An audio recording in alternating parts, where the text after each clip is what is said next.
Where we finish? Maybe there. I don't know.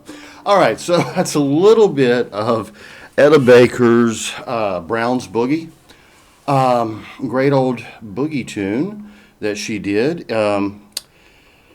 Pretty much based on Arthur Smith's Guitar Boogie, but with a slightly slower pace, slightly different rhythm.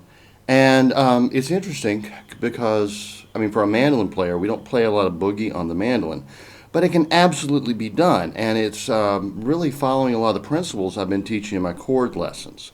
You know, I've done several lessons now teaching how to play major chords, minor chords, dominant 7 chords, and minor 7 was the most recent. Today I'll try to finish up with a major 7. It'll be a short lesson. I mean, it's the same concept, just moving a finger.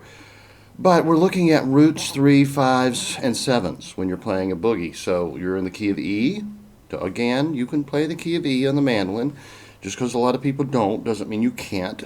And if you want to play with any rock or blues band, you better learn to play in the key of E. Because guitar players love to play in the key of E because the guitar is essentially tuned in an open E. You know, the strings are, I think it's a E. I guess it would be, what, is an E6 maybe, if you just played straight through? Whereas the mandolin's tuned in fifths, G, D, A, E. Alright, so we're going to find our E. Get your pick going. That's the boogie rhythm.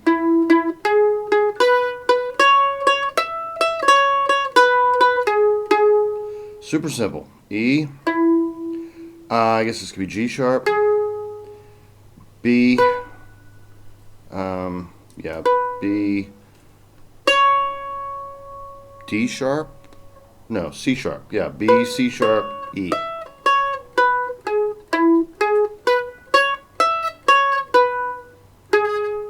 Alright, then we do the same thing in A.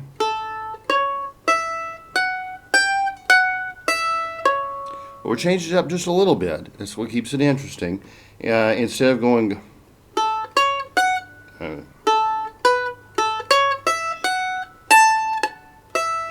here you go. Stop on the G, so this is actually, you know, the flat 7 of an A chord, so it makes it an A7. Essentially arpeggio, which just means broken chord. But anyway, it's just a simple pattern.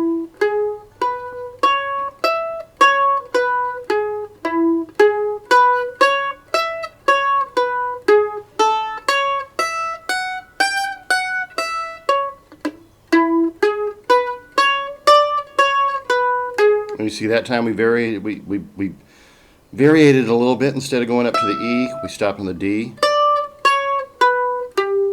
So that essentially makes an E7 arpeggio because the D is the flat 7 of an E chord. And then find a B7 chord that feels comfortable. I think this works better for, really, it's that 3-note B7. Find your B and get your what's that, E flat and A actually, so that's the 7 of the B chord. Slide up and you're in a C7.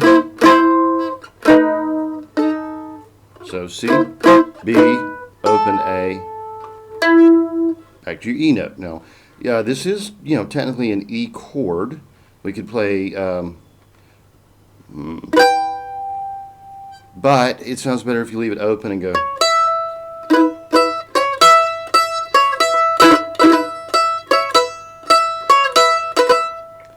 That's just super easy. I mean, I'm holding down 2 strings. It's you remember your F-shaped chord sitting here? Slide it down 1 notch, 1 fret.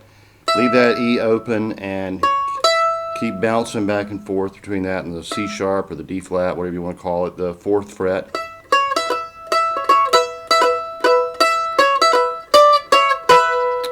It just goes D, D flat, B.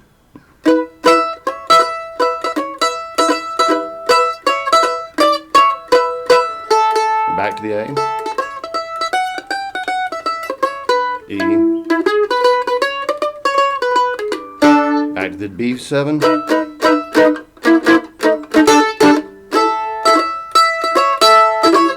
All right, that's your second break. It's super simple, really.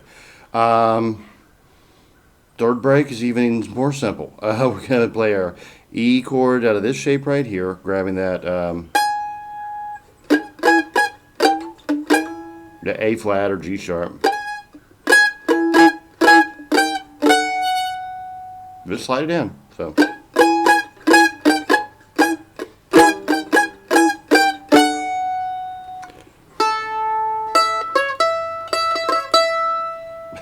One note. I mean, you're just playing open strings.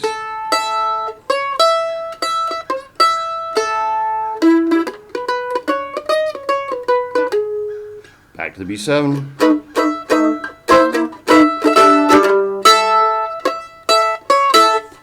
That's it. You just learned to play a boogie on the mandolin. Actually, really simple. And Arthur Smith actually did a tune called Mandolin Boogie. You might want to listen to that. Give it a listen. You'll hear Smith's guitar boogie and mandolin boogie, and he did on the banjo too. It was called Banjo Boogie. It was like, I don't know, 49 or 52. It was one of the biggest hits in the country. Considered one of the very first rockabilly or rock and roll records. And of course, Etta Baker was from North Carolina. She would have heard him on the radio for decades. He was literally on radio and television for about 50 years. One of the greatest guitar players of all time. He could play anything. I mean, he could play any instrument. And brilliant musician. But it's as long as you understand you're playing the notes out of the chord.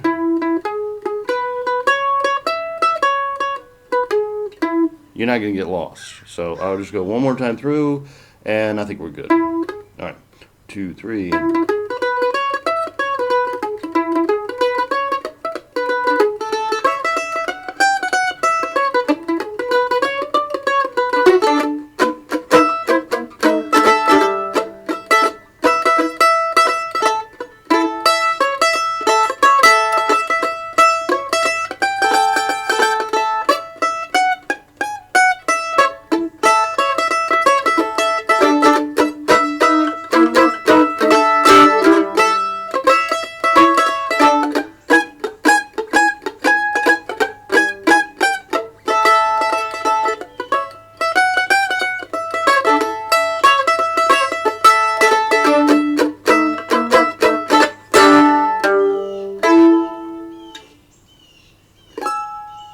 Maybe there. I don't know. Maybe you're probably better. Yeah, we'll do that.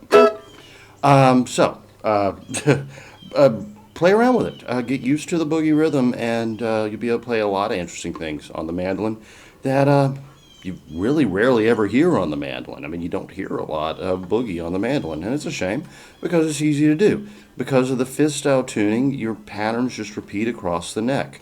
And,